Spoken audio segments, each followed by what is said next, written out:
আমার মান সম্মান আর কিছু রইল না। আমি পানি সমাজে মুখ দেখাবো কি করে? আমার বাবা মেঘে থাকে, মেঘের পানি। আমার দাদা সাগরে থাকে, সাগরের পানি।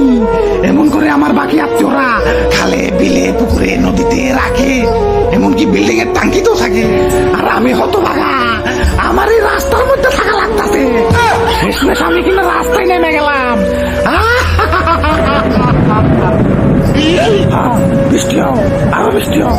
একে তোর রাস্তা থেকে বাইরে পারতাছি না, তার উপরে খালি বৃষ্টি হোক। আমার কি রাস্তার এখন স্থায়ী বাসিন্দা বানাইবে নাকি? বাড়িতে সুন্দরী ঝর্ণার সাথে আমার বিয়ের কথা চলতেছে, আমি যে রাস্তায় নেমে গেছি। পানি সমাজে যদি এই ঘটনা লিক হয়ে যায়, হাই হাই রে, কি আমার ক্যান্সেল হয়ে যাবে। রাস্তা থেকে আমার বাইর করো বাবা। ভাই রে ভাই, যে বন্যা হইছে আর একটু না সরমলতা সব তো তলিয়াই যাইব। বন্যা হইব না, এটা ঢাস শহর। ব্যাঙ্গে হিসু দিলেই পানি জমা যায়, আর হেনে তো ধুমছে বৃষ্টি। কপাল ভালো তো ছোটবেলায় বাপ মাই হরলিক্স খাওয়াইছিল, নইলে তো বন্যা এখন হাতুর পারন লাগতো। ওরে বাপুরে, কি বন্যাটাই না হইলো। ইয়া রিক্সা না ওদের ডুবে গেল। ইয়া যাক তাও ভালো, ইয়া প্রাইভেট কারের সে উঁচাই আসি। কপাল ভালো তো আল্লাহ বড় লোক বানায় নাই। বড় লোক হইলে তো প্রাইভেট কার থাকতো। আর এখন এই বন্যার মধ্যে ঘুরতে ঘুরতে গাড়ি চালান লাগতো। আল্লাহ যা করে, ভালোর জন্যই করে। কেউ কি আসো? আমার এই রাস্তা থেকে বাইর করো, আমি তো এই রাস্তায় থাকার লোক না। ওরে বাপুরে, তুমি কেরা? আমি এই পানি সমাজের এক কলঙ্ক। কপালের লিখন, টানা বৃষ্টিতে এই রাস্তায় জমে রইছি। এখন রাস্তায় জমছি ভালো কথা, কিন্তু রাস্তা থেকে তো আর বাইরেতে পারতাছি না। একবার চিন্তা করে দেখো, রাস্তায় নেমে গেছি, মান সম্মান কি কিছু থাকলো? এদিকে ঝর্ণার পানির সাথে আবার আমার বিয়ার কথা চলতেছে। তোমরাই ভাবো, এই রাস্তার বলার সাথে কেউ বিয়া দিব? আমার এই রাস্তা থেকে বাইরে তৈব। এই যে ভাই, এই রাস্তা থেকে বাইরানোর কোনো রাস্তা নাই? আছে তো, ওই যে ডেরেন।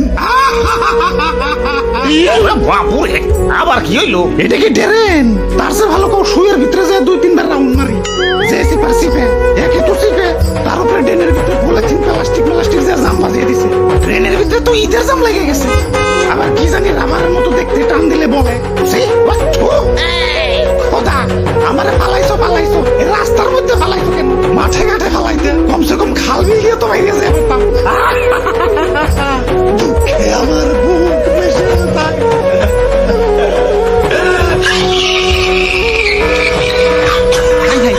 কানতে কানতে তো রাস্তার পানি পার হয়ে ফেলাইতেছে। ও ভাই, এত কান্দো না ভাই, এখন তো তাও কাপড় বাসে।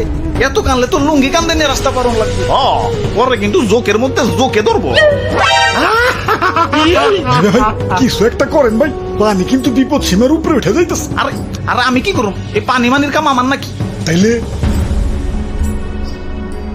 Hello hello, city corporation. ওই কি হয়েছে রে? স্যার, পানি তো রাস্তায় আটকা বেড়ে গেছে। কাইন্দা মাইন্দা বুক ভাসিয়ে ফেলাইতেছে। কেন কান্তাছে? কেন এসএসসিতে ফেল করছে নাকি? আরে না না, ড্রেন দিয়ে বাইরে পড়তেছে না, দেখে কান্তাছে। ড্রেন দিয়ে বেরিয়ে পারবো না কে? ওই ড্রেন কি বেরেন ছাড়া বানাইছো? এত চিকন বানাইছো কে? আমার কি আলাদিনের দৈত্য পাইছো? যে আলাদিনের দৈত্য ছোট্ট চারাগের ভিতরে থাকে দেখে আমি এই ছোট্ট ড্রেনে ঢুকুমু? আমি দৈত্য না, আমি পানি। আর ড্রেন কি আমাকে জন্য বানাইছো না ময়লা আবর্জনার জন্য বানাইছো?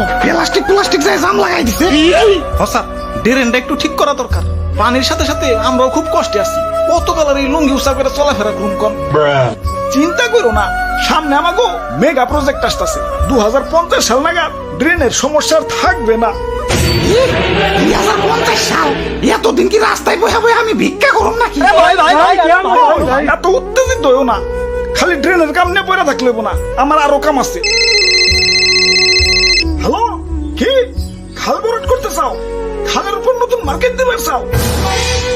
আচ্ছা ঠিক আছে, অ্যাকাউন্টে হাতে পাঠিয়ে দিও। একে তো ট্রেন ঠিক করার খবর নাই, তারপরে খাল ভরাট করি। এই তখন লাগে তো রাস্তা থেকে বেরিয়ে পারতাছি না। কোন ট্রেন ঠিক করবি?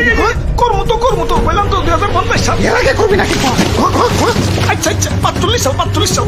আরো আগে